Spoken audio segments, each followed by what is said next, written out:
Disney, real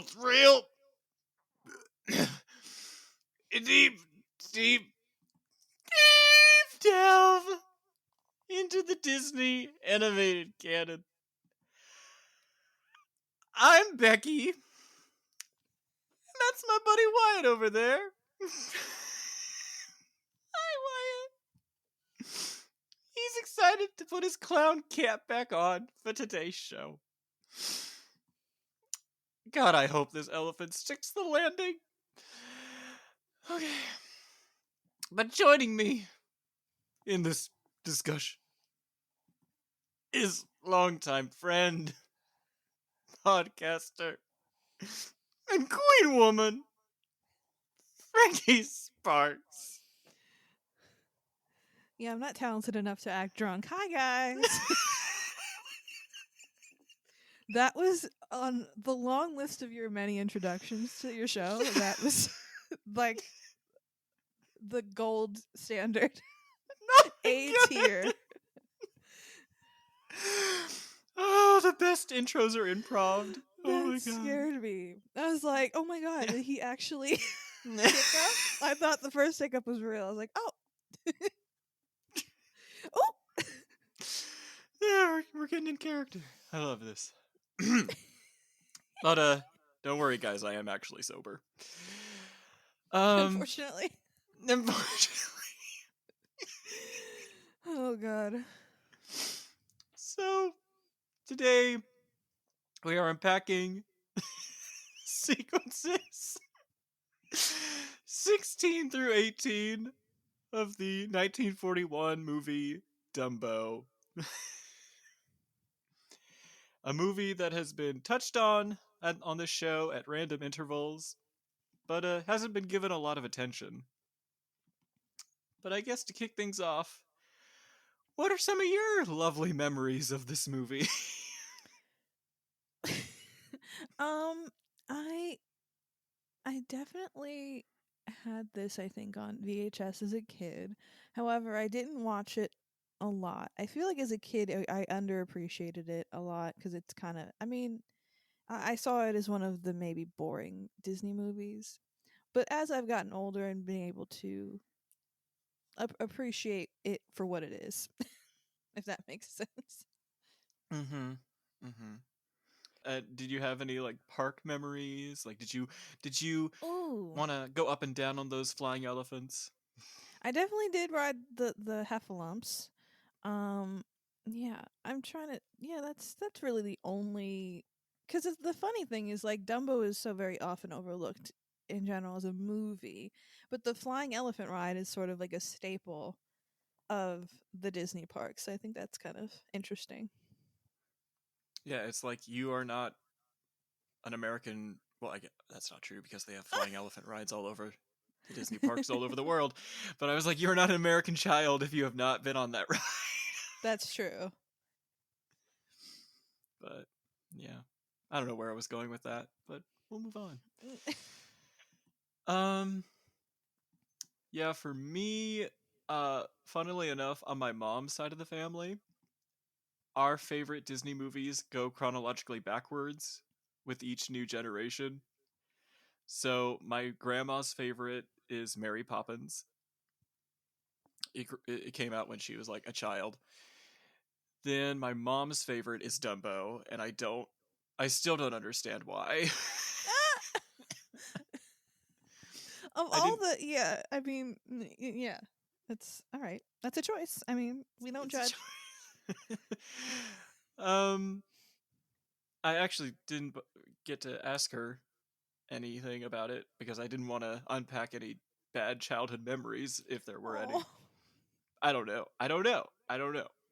I just know that she had a couple of Dumbo plushies when I was a kid and stuff. I mean, he's a cute little guy. He's a fucking sweet little bean with a little peanut head. He's a cute little guy with big old ears. Yeah. And then, of course, my favorite being Snow White, which came out like 62 years before I was born. So I have like innate grandpa energy radiating through my veins. Yeah, that's definitely true, I think. But That's interesting. All y'all's favorites are like the oldies but goodies. Yeah. Well, Yeah. depending on who you ask, I guess.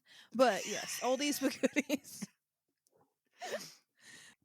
But what I had her on to talk about specifically was all this stuff about getting drunk and hallucinating pink Getting elephants lit.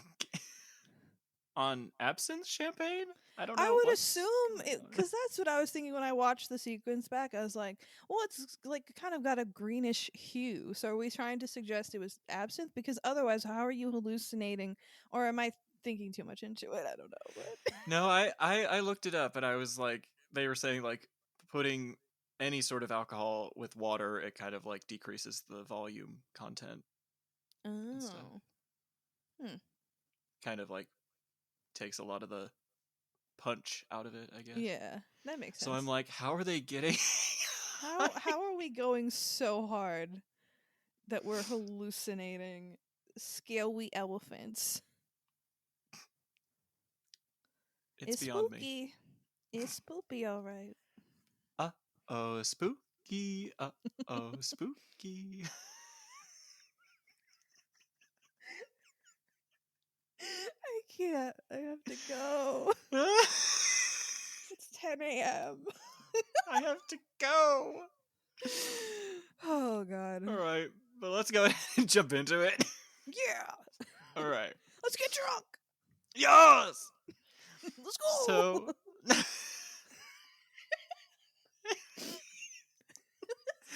Okay. Okay. We're okay. We're okay. We can do this. We're professionals. Yes. So, at this point in the movie, our hearts have been yanked out of our chests as Dumbo greets his incarcerated mother, Mrs. Jumbo, in her little paddy wagon. And all these other baby animals are still with their respective moms, and they're like, oh, don't you wish you could live a life like us? Don't you wish you had a mom? To tuck you in at night. Oh, Loser. It's so not terrible. funny. It's so terrible. It's really sad. Is this what we're going? It's like it hits us so hard that we're just laughing at it. We just have to laugh or we start crying. It's so sad. Yeah. But he and his buddy Timothy Mouse leave her to head back to the pen which houses the other elephants. Meanwhile, the clown performers are celebrating their latest performance at Dumbo's expense. They are getting drunker and drunker by the minute, with one guy pouring champagne inside another shoe. Ugh, okay. We love child exploitation. Yes! Drink up! But then, an idea begins to catch fire about raising the height of the platform the elephant jumps off of. They had it initially set to a 20-foot drop, but anywhere from 40 to 1,000 feet will surely garner laughs from the crowds. Which, I want you all to imagine a flaming mock building setup that's 20 feet tall. Now imagine that same burning building, now 16 stories tall, inside this cloth tent with probably 2,000 audience members.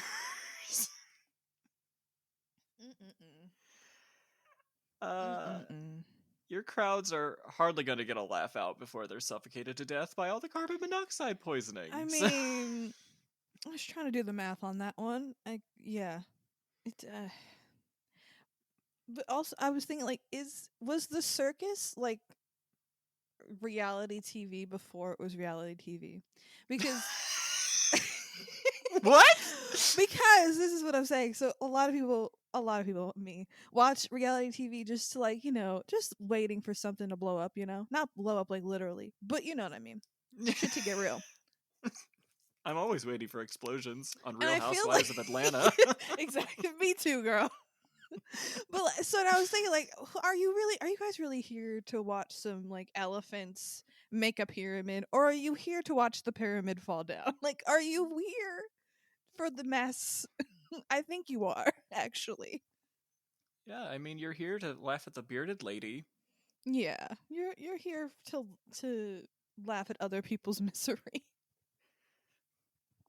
When the sharpest burns, but here I come. Oh no. Gotta send him out, gotta drown him out. Jeez. This is me. This is me, damn it. Poor Dumbo. Poor Oh Dumbo singing "This Is Me." No. Even though he can't talk. I've already done a fan edit of that song to the bongo segment from Fun and Fancy Free. It fits way better. Oh, I remember Bongo. Yeah, that makes sense, I guess. The bear in the gilded cage. Oh my god. Jeez. Oh my god. But yeah, the clowns aren't thinking long term about any of this. They don't even consider the physical pain they'll be inflicting on this animal. They're like, oh, come on, Of course elephants ain't got not. no feelings. Yeah, they're made of Yeah. rubber. Who cares? Oh, let's give her more amphetamines to keep her working. Anyway. Oh, that's so sad. Jesus Christ. It's there, though! I know. It really is. Like, oh god. Okay, keep going. This is just gonna get worse. It is. This is no longer spoopy month, it's weepy month. Go ahead. Yes. I'm so sorry, everybody. Oh my god. We could have talked about literally like Sleepy Hollow or We could have. There's a whole. Yeah. You know what? You could have. We could have picked anything else. Oh my god. or Night on Bald Mountain. Oh my god. There's so many spoopy sequences in Disney movies, and we picked the depressing one. That's just where I was. I'm sorry. About guys. animal cruelty. How spooky. How scary. And fame exploitation. Oh my god. Poor baby. Okay. But on a more lightning mood. Yeah, please. All right. So you and my listeners may have heard some claims about this particular sequence, intending to mock the growing labor organization within the Disney studio at this time. I believe I had heard that, yes. Yeah. But according to the man who formed the strike, his name was Art Babbitt, that perspective has stemmed from subsequent political projection.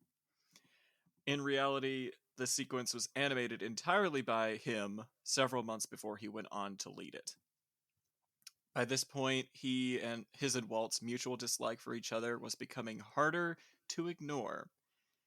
Babbitt had this assistant animator, Bill Hertz, working under him, earning $25 a week compared to Babbitt's $300 to $400. Which in 1940 money, I didn't check the inflations. It's bad, guys. It's bad. It's really bad. Babbitt wanted Disney to give Hertz a $2.50 raise and stated that if he couldn't afford to, Babbitt would pay Hertz himself. Disney didn't like this, but wound up giving Hertz and 12 other assistant animators that $2.50 raise. So perhaps assigning Babbitt this sequence was a form of punishment for challenging Disney's authority. Interesting. Yeah. We love cruel and unusual punishment, particularly. Oh yes. Those are our favorite kinds. Oh my god, this man. He's just slightly better than Louis B. Mayer, but anyway. My god. But to counter the argument that Disney retaliated by having Babbitt animate these clowns, story development on Dumbo would have been completed by the summer of 1940, and Babbitt had actually animated the majority of the sequence by March 1941, and the strike commenced on the 29th of May. So they weren't like, oh, you're out on the picket lines, let's draw these clowns. That's not the case.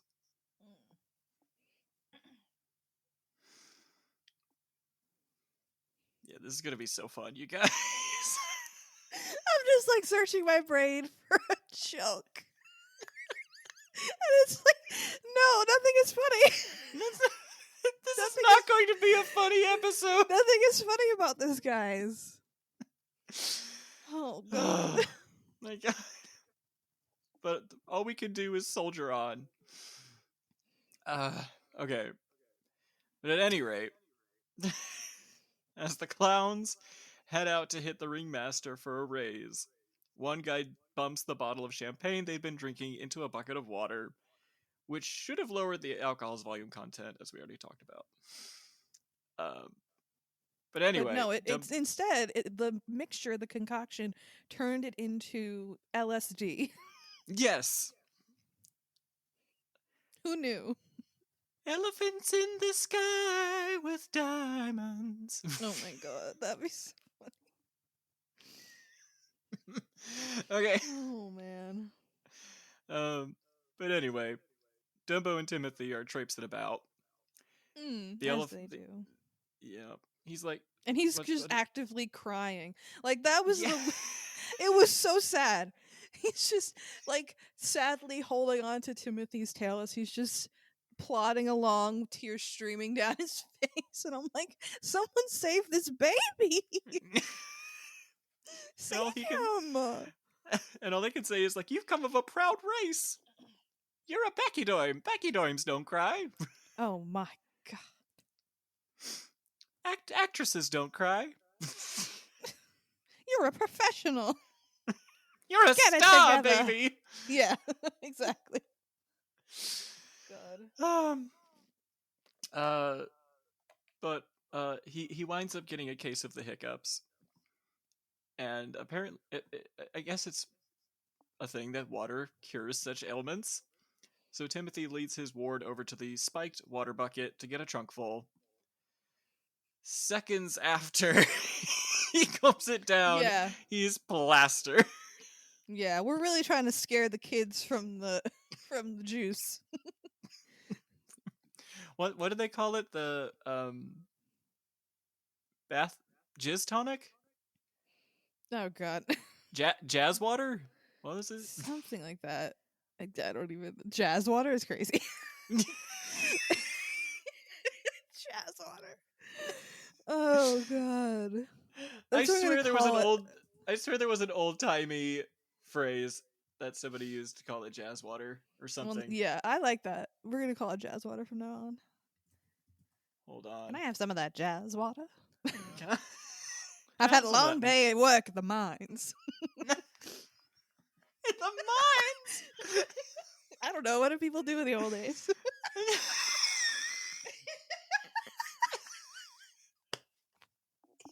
the mines! You know, they had malt shops by then. Yeah, but that's not funny. That's not as funny. Everyone went to the mines. It's like getting out of the mines and having a tall glass of jazz water. Actually, we didn't even use a glass. We just drank it out of the shoe. Oh my God.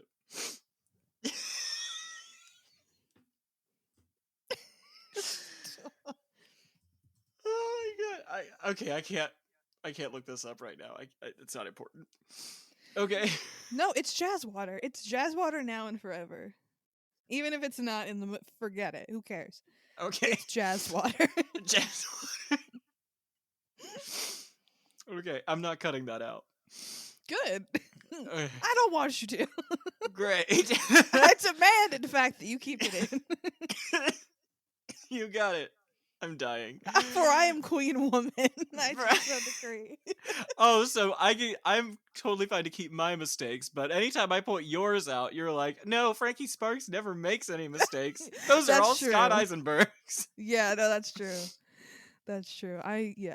Well, you have the power of the edit on your show. You do what you want.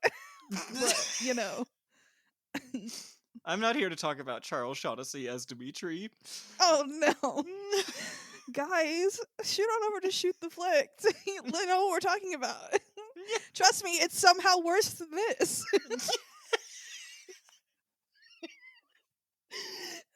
Find out for yourself. Oh my god. Like and subscribe. Anyway. Okay. So we got two stalwarts of animation working on these guys by the names of John Lounsbury and Fred Moore. Lounsbury's working on Dumbo here. He's known for animating broad caricatures of animals and humans, which he first demonstrated in his work on The Fox and the Cat in Pinocchio, and up through Tigger in Winnie the Pooh and the Blustery Day. I guess he's more well known for animating the two Italian chefs in Lady and the Tramp. All right, some classic stuff there. Cool. Yeah, he's a big guy. I think he's one of the 9 old men. Yeah, that would make sense. Yeah. And then Fred Moore, he's one of the older animators, pre-9 old men, working on Timothy here. Unfortunately, this was kind of a rough period for him. While he found his work on the character incredibly easy, he had lost a sense of purpose in his work as an animator. His animation of the dwarfs in Snow White actually made younger animators grow to idolize him and even emulate his style. He's also the guy that gave Mickey Mouse pupils, because he used to have like just the black eyes, and then he came and gave him the little black eyes. Yeah. So yeah. But afterwards, Walt had appointed him to help mentor younger members, but he failed to take his responsibility seriously. As Ollie Johnston recalled, quote, "Supervising animator was a responsibility Fred couldn't accept. He just kept leaving earlier and drinking more and horsing around more, and next thing you know, God, I'm choking up. Next thing you know, he got divorced. He had to be disciplined. If he had been left animating, he might have lasted longer," unquote. He got disciplined for getting divorced? No, for slacking off. For what? for slacking Is that, off. like, not allowed? No. Oh, okay. Well, all right. I think he also went on to say that he kept on like flirting with the secretaries and stuff like that. He was one of those guys. Oh no, we don't like that. Yeah, he's a real womanizer, this Fred Moore. Oh yeah, he was also well known for drawing all these like images of like nubile young women. Oh God. Okay. That would be distributed to other male animators. Of course, within the studio. Mm-hmm. He also did the Centaurettes in Fantasia. Oh my God! I was just gonna say he probably drew those centaurs with titties in Fantasia. He did. So predictable, Fred. God. Yeah. Figures. All right. Great. But they were so hot though. Anyway. That's what we needed. Yeah, we totally did. With the big dump truck on 4 legs. Yeah, we needed the centaurs to be hot. And we needed them to have big booties. Yeah. Anyway. That's what you need to edit. You need to edit that over them prancing. With their big butts flopping around. Whatever, we're meant to be together. Oh my God. Anyway. All right. So by the time Dumbo rolled around, his style had influenced the younger artists so much, and his work habits had become so problematic that Walt gradually began to give them more prestigious assignments over Fred. Yeah, they gave Fred the trashy ones. They're like, here, we need some big badonkadonks. You do it. Yeah. He did also work on the mermaids in Peter Pan, so... Jesus Christ. Okay. Well, we got it. We got him pegged. Yeah, we got him pegged when he's not doing like dopey and some shit. God. But yeah, I guess that's my animator profiles for today's show. All right. So back to the scene. In early story development, an idea was pitched to have the tip of Dumbo's trunk become sentient and turns red as he develops vasodilation, I guess? I did see that you sent that photo to me, and I was like, oh, because I never noticed that, but it makes sense. Well, for You're me, I was keeping. just like, this looks really interesting. I mean, it's definitely strange that they, but I mean, It looked like a like a mhm. and I was like, if we weren't dealing with the Hays Code at this time, I'd be like, sure, do whatever the hell you want, but like those prudes. It's just. Oh man, it's just funny. We had a whole song in the beginning of this movie about how a stork brings you babies, but then later on we're like, yeah, let's get drunk. Let's get this kid drunk. Get him drunk. Let's abuse these animals. That's my favorite hobby. Anyway, It's like, all right, we're keeping it so very G-rated in the first 10 minutes or so, and then it's just all the way downhill. yeah. Mommy, where do babies come from? The stork, Well, sweetie. no. I was gonna be like, well, your dad got drunk one night. Yeah. What's drunk? Oh, honey, let me show you. No, This is what it means. I'm not as think as you drunk I am. Oh my god. But yeah, it did look pretty phallic. But because we didn't do that, he uses his non-sentient trunk to blow bubbles of impressive shape and density. Mm-hmm. Uh, it folded out like an accordion at one point. Yeah, that was weird. That was definitely strange looking. And I was like, cool, man, cool. And then one balloons out to this incredible, enormous scale before taking on the form of an elephant. Spooky. This is where the spooky comes in. Yes.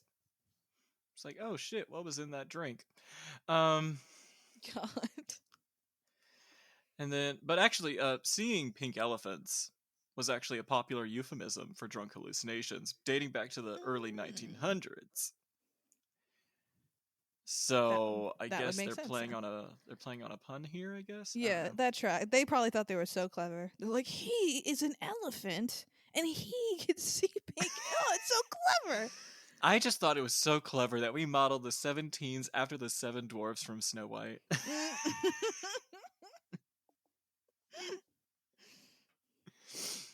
No, this is way better. I'm sorry I even brought that up. Anyway,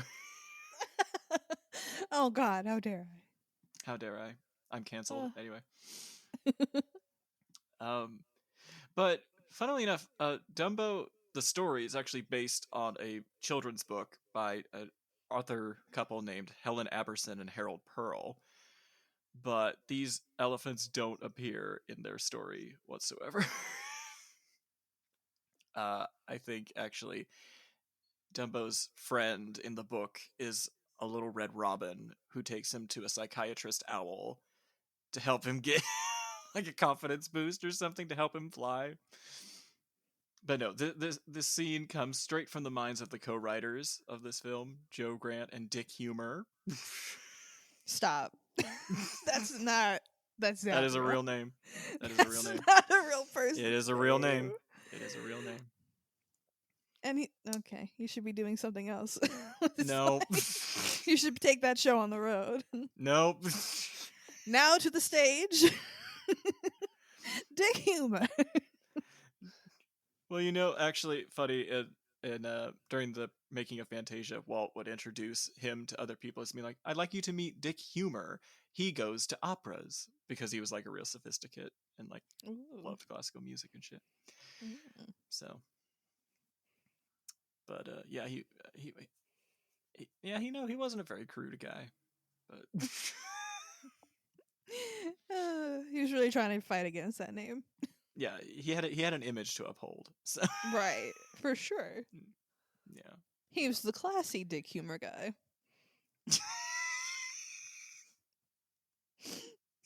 You had to. You had to. I really did. You can't fucking say a name like that and think I'm not gonna. Okay. Now I'm done. It's fine. Let's continue. We're still professionals. It's fine. We're still professionals. I'm just living that life on Dutch Cold Classic, but I still pop. Anyway. Okay. But these two men actually tried their hands at writing a song for this scene that seemed to forecast a dance trend called the Oh. Pink Elephant Polka.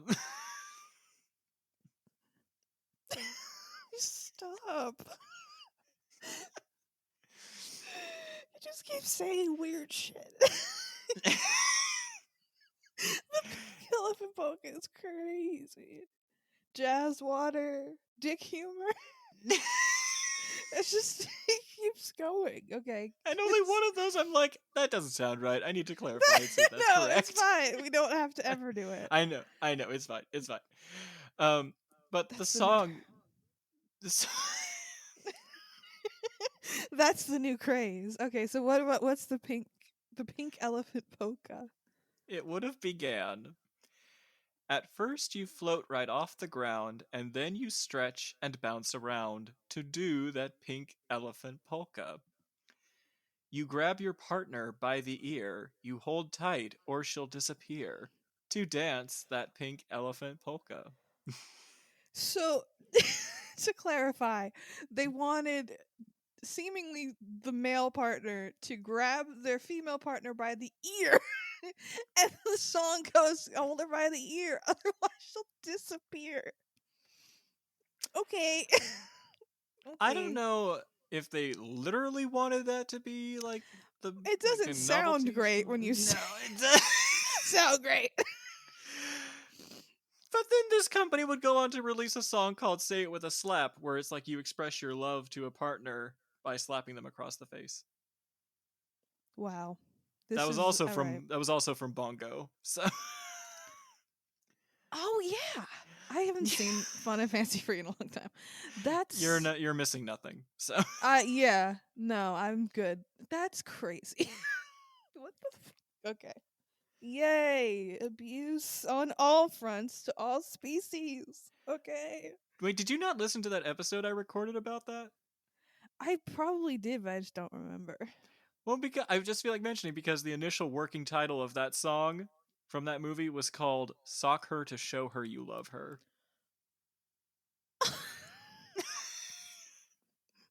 And it was written up. It was written up by a woman. So what? Wait. yes. Why don't I remember that? I Yeah. feel like that's something I should remember. Okay. And not just any woman, a woman who used to write scripts for studios like 20th Century Fox. So shameful. Jesus. All right. That just made me sad for the female race, but that's okay. We've grown since then. We've grown from that, and it's fine. Ladies, we're okay now. Everything's fine for us.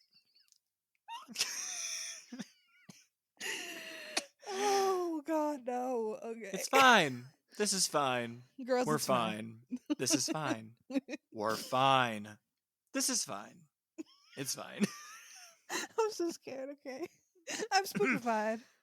Okay, not in the rough, not in the fun way. No. Okay. But the song that we tangented away from,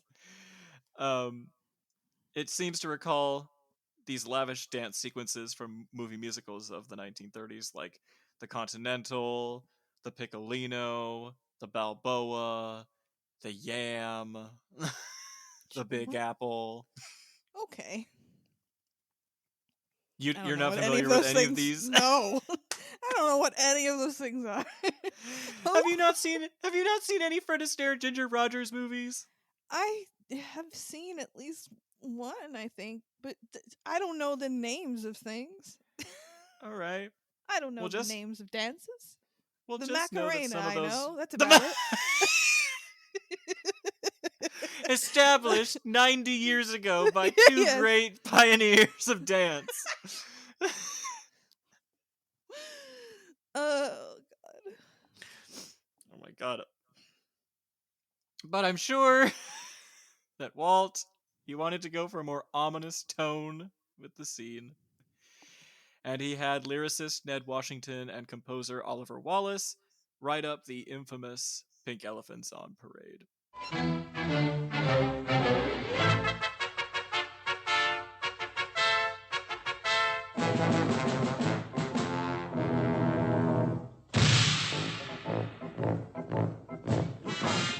Look out, pink elephants on parade, here they come, hippity-hoppity, they're here, and there's pink elephants everywhere. Look out, they're walking around the bed, on their head, hippity-hoppity, parade, invade, pink elephants on parade. They're walking around the bed, on their head, clippity-cloppity. When you whisper it like that. What'll I do? What'll I do? What an unusual view. That's my favorite part because the voice change. My favorite part sounds really stereotypically gay. I am not the type to faint when things are odd, when things are quaint, but seeing things you know that ain't can certainly give you an awful fright. What a sight! And I'm like, they flipped their wrists when they did that. So. Oh yeah. They're like, this part's gonna be a little. And they're like, oh yes, I understand. I got you. Let's get in the booth. Yes, notes. Okay, good.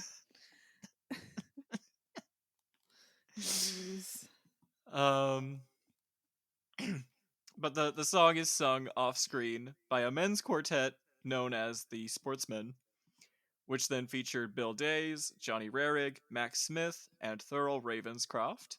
Oh, that guy I know. Yes. Yeah, the latter is most well known for being the first voice of Tony the Tiger for Kellogg's Frosted Flakes, and for introducing the song "You're a Mean One, Mr. Grinch." He's great. Yeah. Okay, I didn't know that. That's fun. Yeah. He I think he comes in at the line where they're talking about the Technicolor pachyderms. Oh yes, that would make yes. It's like the really low part. I do like the changing kind of voices. It's like the higher pitched ones. They always sound like they're like a breath away from going ooh, like spooky. And that I enjoy. That's fun.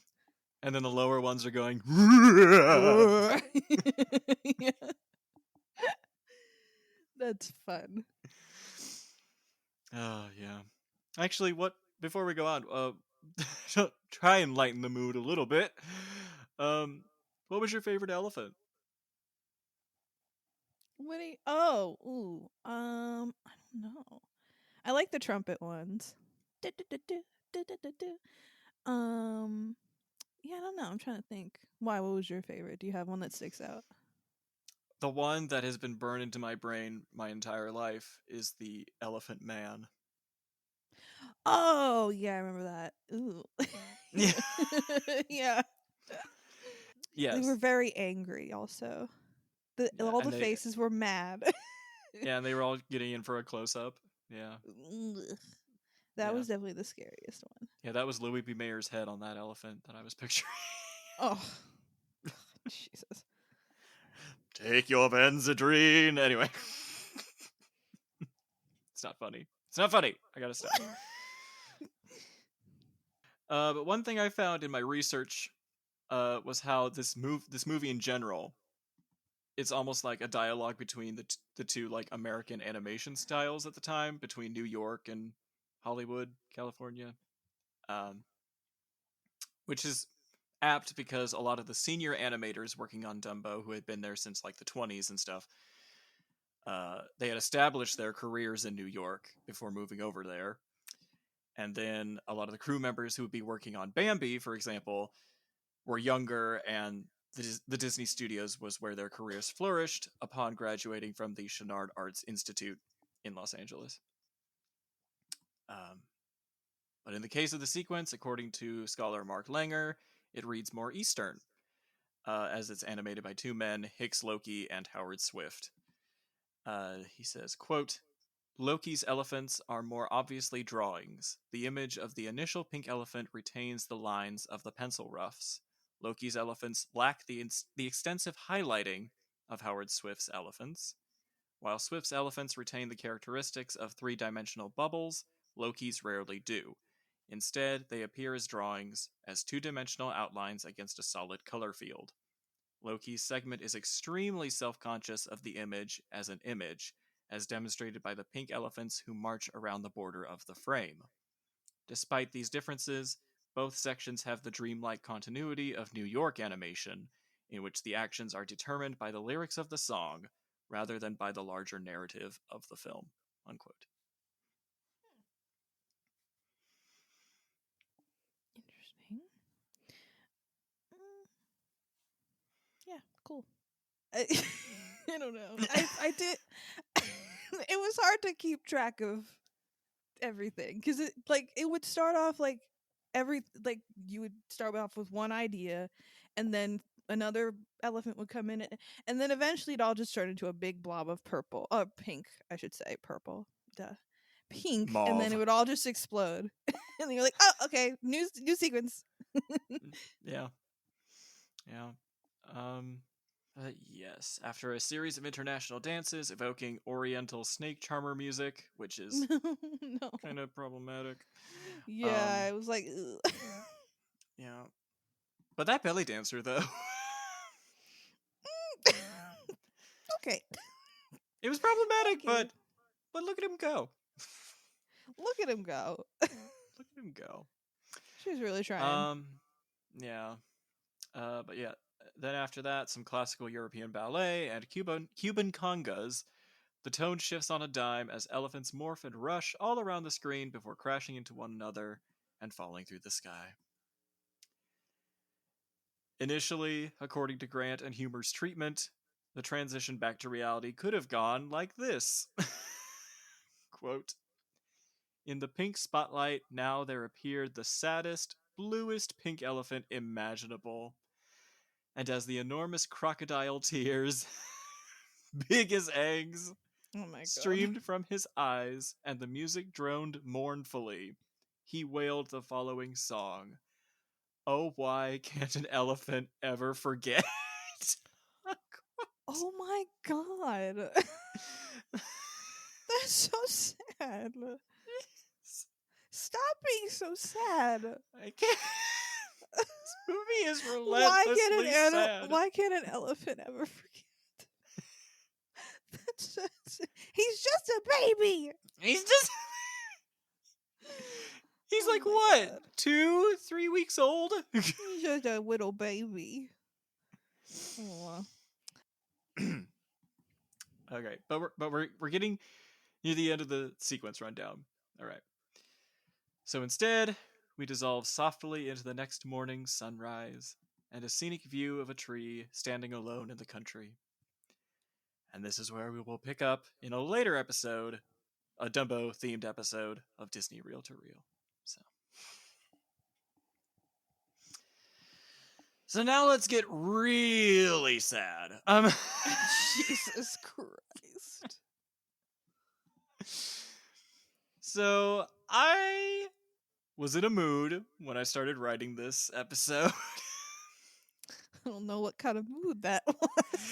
The mood of, I think this show went on hiatus for 3 months because I was dealing with sinus migraines for 3 months. And You were just really jazzed to get back into this. I was really jazzed, man. Get that jazz water. Get that jazz water. Get back into this. Yeah. But there have been a couple of podcasts that I've been listening to about this movie that had shared really good perspectives. And that's where all the Judy stuff came in. And I was like, all right, we have something to unpack here. So for start off, we have Lynn Darrow from the Ink and Think Hour podcast. She says, quote, "It feels like the movie is more interested in the pathos of watching this baby elephant cry than in thinking critically about what it means that this world is so cruel and why it is so easy for everybody surrounding Dumbo to treat him with such disrespect and dehumanizing language," unquote.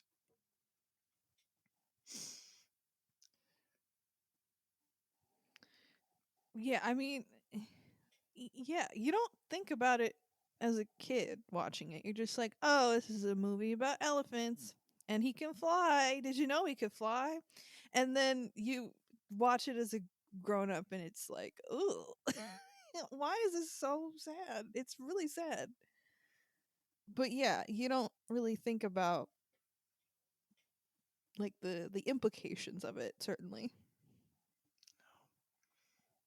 And I weirdly enough, I do think that this is a movie that I think adults can really like Yeah. sink their teeth into, you know?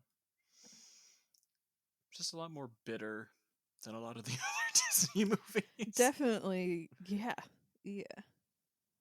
Just the idea of like this traveling circus that runs around and they, just run around getting drunk all the time and abusing animals and like exploiting them. It's like just the general tone of the movie is pretty like grody.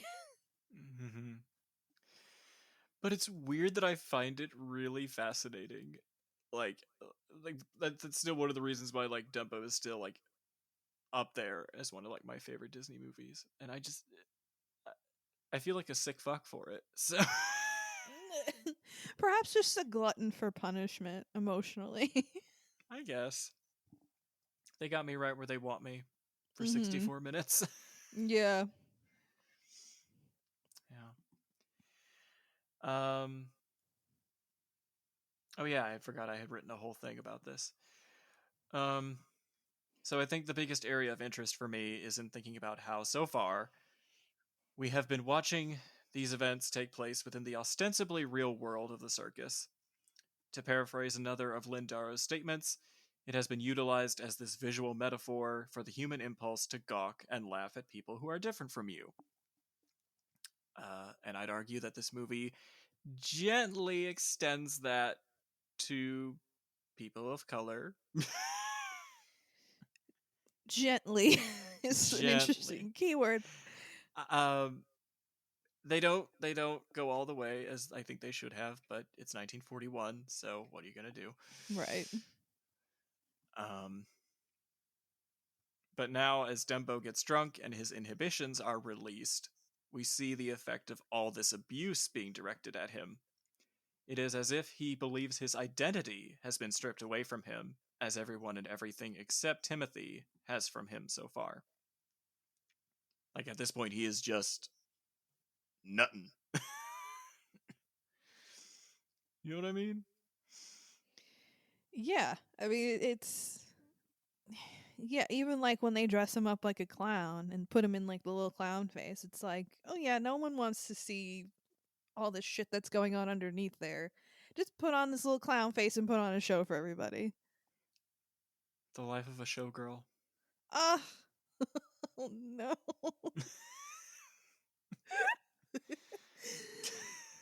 Oh man. But I guess if there's anything comforting about this scene, Hmm. it's the idea that even as his identity's been stripped away and we see all of these elephants like morphing into God knows what and being put back together and all of that stuff, they still read to us as elephants. Yes. And I think that it in a subtle way it thematically like adds into the general story of like Dumbo learning to accept himself and take pride in his gifts and stuff. Yeah, you didn't need the feather to fly, that kind of thing. Yeah. So even if you're disavowed by literal elephants being like, you suck, which is stupid. That never made sense to me.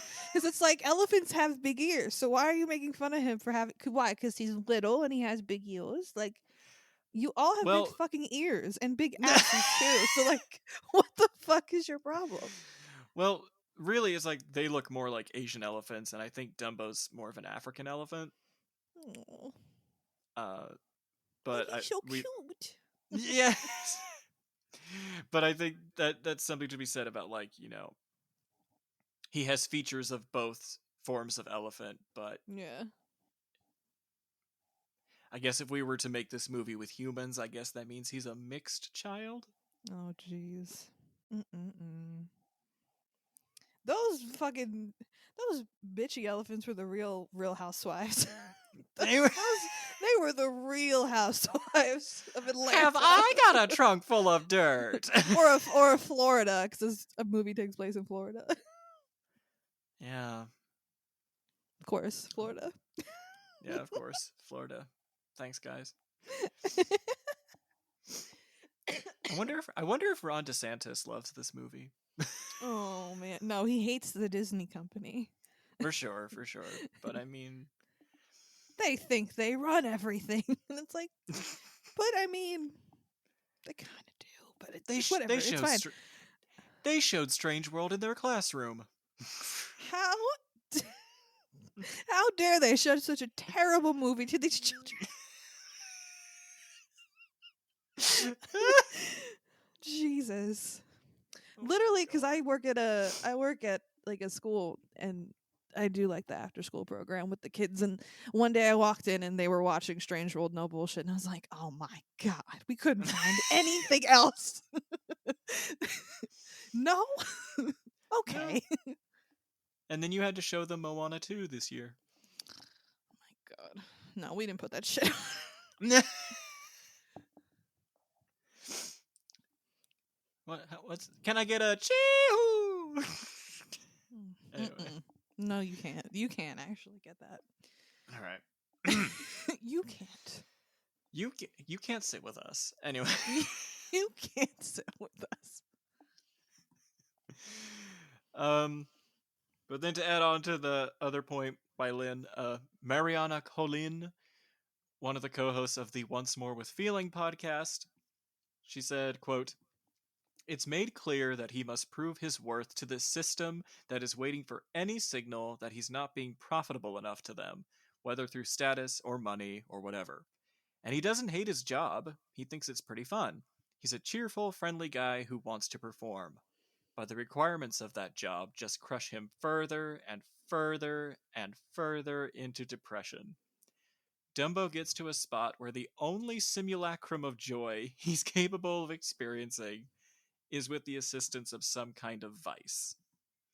If you get to a certain point in the entertainment industry and you become unlucky, then you are sort of relegated to this weird, disassociated, surreal, vaguely menacing, hedonistic slurry. That's show business," unquote. Ugh. Yucky. Why does it always come back to child exploitation in Disney? I feel like we talk about that too much when we talk about Disney. We do, but Dumbo is like the poster child in a weird way. No, it's true. Don't even get me started on Bobby Driscoll again. I swear to God. I know. I was thinking it so loud in my head, and I'm like, we've already been down that road. We have. Let's not. stop. Yeah. This poor guy. Let's talk about another exploited child. Yay! Okay, now as much as I don't want to talk about Judy Garland Guys. in the context of the dark side of show business, because it's been done to death. Mm-hmm. There is one anecdote that I just can't ignore. Also, disclaimer, this is a story with some truth to it, and several of her biographers talk about this, but no legitimate documentation from the period or witness testimonials have been publicly confirmed or denied. So, if my listeners will recall an early episode I did on The Pirate, with Patricia Ward Kelly, Gene Kelly's third and final wife. They'll know that the movie was one of, if not the toughest films on Judy's then 24-year-old psyche. Jeez. It was the first film she did after renegotiating her contract with MGM, which raised her salary and offered her opportunities to work under the direction of her then husband, Vincent Minnelli, who is, Liza's father. Yeah, she had given birth to Liza 9 months earlier. This was 1946. And she was just getting accustomed to the role of mother. But she feared this film was being made for an audience that might not exist. Minnelli wanted it to be stylized. Sorry. I fucking love that movie, but yeah. But Minnelli wanted it to be this stylized Caribbean fantasy, and Gene Kelly, her co-star, was aiming for a send-up of the old Douglas Fairbanks swashbuckling silent films of the 20s. Because, that's what we're all wanting to watch after World War II. Mm-hmm. Yeah. But she soon succumbed to the same pill regimen that she had been prescribed of Benzedrine and Milltown to keep her energy up, her figure slim, and help her go to sleep. Because Benzedrine was it was basically methamphetamine pills. And then Milltown was a tranquilizer. But to quote the lyricist behind the songs from The Wizard of Oz, E.Y. Yip Harburg, he said, quote, "The people who ran the business saw a good thing in her and felt that, well, if she's that great a star, we ought to make 3 pictures a year, 4 pictures a year.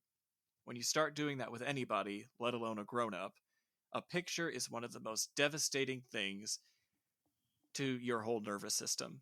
It's a traumatic thing. You're on approval every minute, every shot. You get up at 5 o'clock in the morning for the hair and the makeup. And all day long, you're under that terrible tension of knowing your lines. Are you making good?" Unquote.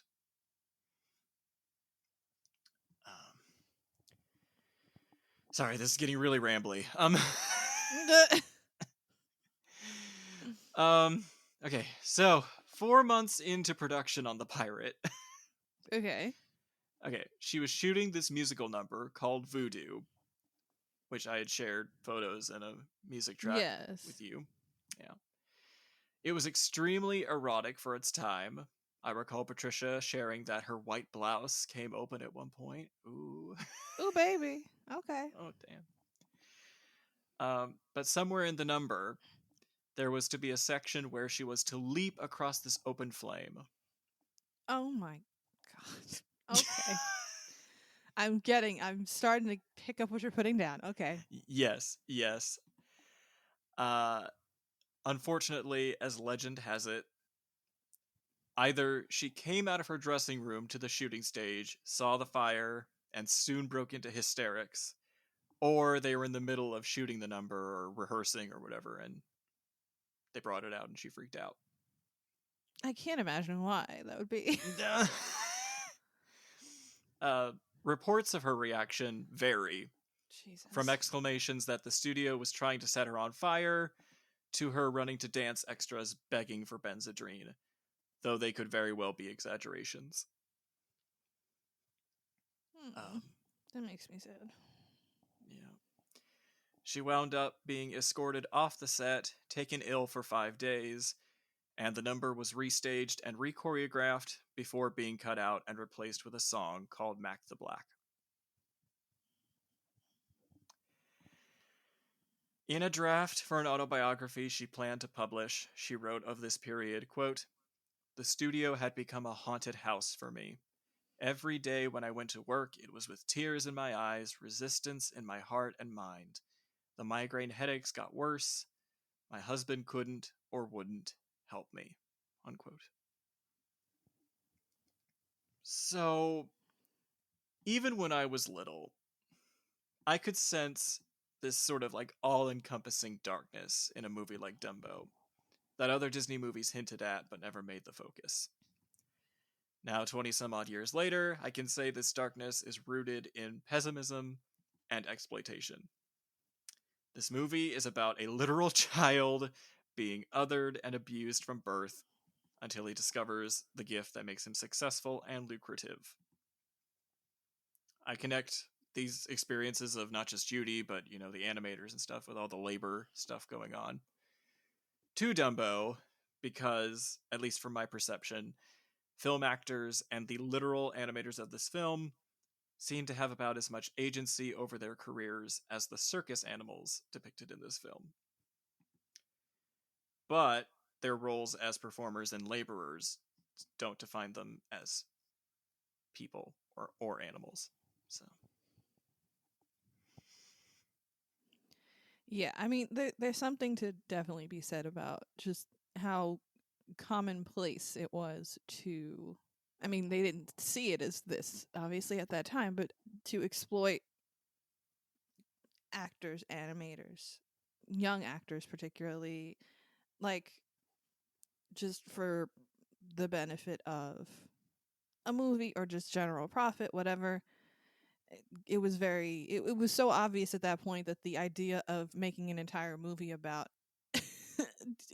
parading around a baby elephant on a fiery circus tent wasn't very to them. no. And it's weird. I feel like Dumbo is really insightful about a subject that these people did not care about at the time. Yeah. They were saying something without realizing they were saying something. Yeah. And especially before the big craze in the 50s and 60s of like all those movies about like the fallen actress and the old hag, like whatever happened to Baby Jane and stuff like that. I feel like this movie has a bit more sympathy for those kinds of people than, Oh well, yeah, sure. I mean, they're ultimately they're making a movie for kids, so like if you make your main character a cute little baby elephant, then yeah, you're gonna naturally have more sympathy for him. It's funny because I was literally just saying the other day, like, and I feel like a lot of people say this, and some maybe mean it, but some don't. I don't know, but like, some people are like, God, I hate people, but like, I love my animals. Like, I love dogs more than people. I feel like most of the time, generally speaking. And I feel like that's kind of, you're more inclined to feel sympathy for a little baby animal maybe than you are for a human being, just because, I mean, human beings, ew, gross. But a little itty bitty baby elephant, so cute and so innocent. And look at his floppy ears. Who doesn't say a fucking word? No. Was there like a narrative reason for that? That they didn't make him talk? Well, my first assumption would be because like at this time Disney was still all about like showing off the range of their animation and like using that to help tell their stories and stuff. I would imagine that they were like, well, if we get a talented enough guy working on this elephant, then we won't need all this dialogue. Right. I mean, if anything, it kind of lends itself to the connection that you've been saying about what this movie really is about, and that, like, he never really had a voice. He was always being controlled by other people. Yeah. So there's that too. Yeah. We're all going to be part of the system one day. Oh, God. Oh, no. You can't catch me, Disney. Get in bed with the mouse, Frankie. Get in bed with the mouse. Oh, my God. Oh, my God. But I'm glad that I could share all of that and not be considered a loon for making that connection. No, definitely not. I will say though, it's definitely a choice for Spoopy Month to talk about. Ooh, spooky pink elephant, scary, and then also But like child exploitation, though, it's a real thing, guys. Yeah. Isn't it sad? You're right. It is sad. Yeah. This will probably come out on November 1st. That makes sense. Yeah. That makes sense. Oh, man. Well. Guys, this has been great. It's great to be back. Yep. I think we're really getting back into the groove of things. Oh, yeah. For sure. Oh, this God. is the intellectual commentary you've all been missing. Ah, yes. Now let's go. It's now, 11 a.m.? Let's go grab some jazz water and get on with our day. And do the Charleston. The pink elephant polka. Gladys, get out your best bottle of jazz water. Oh my God. It's not prohibition anymore. We can drink this out in the street now. Drop it low, Pamela. Anyway. Oh my God. No, Pamela, don't do it. Oh my God. But I think that concludes this chapter on Disney Reel to Reel. Thanks for having me on. Again, my name's Frankie Sparks. I have a podcast called Shoot the Flick where we talk about all kinds of movies. And it's probably out by now, but you can go listen to one of our spoopy episodes. It's actually genuinely spoopy and silly. Oh, yes. Where we talk about a pretty spoopy decom with Wyatt on our show. It's pretty great. Check us out on Instagram and Twitter at Shoot the Flick for your movie pleasures. Yeah. Your movie pleasure. Not Wyatt's, though. Wyatt was very displeased. No. Wyatt was like, get me the fuck out of here. I did tell her in text. I was like, I was very much a cunt during that episode. But I was like, no, babe. You were just the right amount of cunt. And that's what we want here. That's what we need. So go Also, check that see, out. guys? 3 months later, I can say it without feeling bad. Yay! This is what my influence has done. Yes. It's just a word, ladies. It's okay. And sometimes, guess what? We are. We are, and it's okay. We've earned the right. We've earned the right to be a little cunty sometimes. It's okay. I'll use LeCount in safe spaces. So. LeCount. Oh, the lore of LeCount. We have so much. I love that we have lore on your show. It's great. I know, it's beautiful. Fucking Gaston in a wheelchair. Jeez.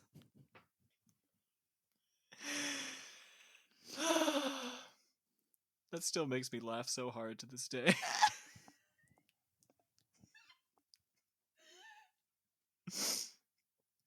For us strong, independent women who don't need no man unless they are furry. Indeed. I stand by that. Yeah. Okay. I think we've cleansed our skin. But as for me, you can find our show at DisReelToReal Podcast on Instagram. Any emails can be sent to DisneyReelToReal@gmail.com. Podcast episodes are up on YouTube. I can link in the show notes. And any parting thoughts before we close out? Guys, listen. Anything can become an addiction. Okay, even if it's jazz water. Even if it's jazz water. So just, drink responsibly. Do I need to add resources, health resources in the If you were someone you know. Oh my god. And for me, before I put the kibosh on my Dumbo Judy Garland comparisons, I just gotta say, Dumbo, not his real name. Dear me, what's his name? Jumbo Junior. Oh, Jumbo Jr., huh? Yeah, they gave him, which by the way, Jumbo is not a great, but it's at least a family name. But then you just called him Dumbo because he's got big ears.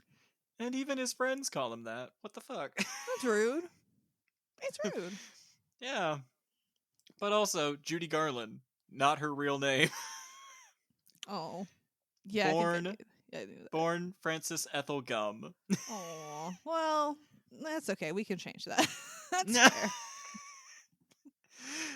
Well, I mean, they had already been changing it sporadically while she was a kid, like doing vaudeville and shit. Like, I think they called her Frances Garland at one point. Francis? Francis, come on, we have to go. Papa, how many times have I told you not to call me that? My name's Judy. Judy Garland. I thought that was just a stage name, baby. It's better than Frances Gum. Ladies and gentlemen, introducing the Gum Sisters, the Glum Sisters, the Wrigley Sisters, the Dumb Sisters. Where are we going? Yeah, well. But then she landed on that name with her MGM contract. And the rest is history. The rest is jazz water. Jazz water and meth. Oh my god. We love you, Judy. I'm kidding. Yeah, I hope. Yeah, we say this with love, but also. I know, I do love Judy.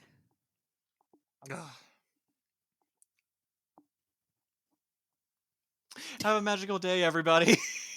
Bye.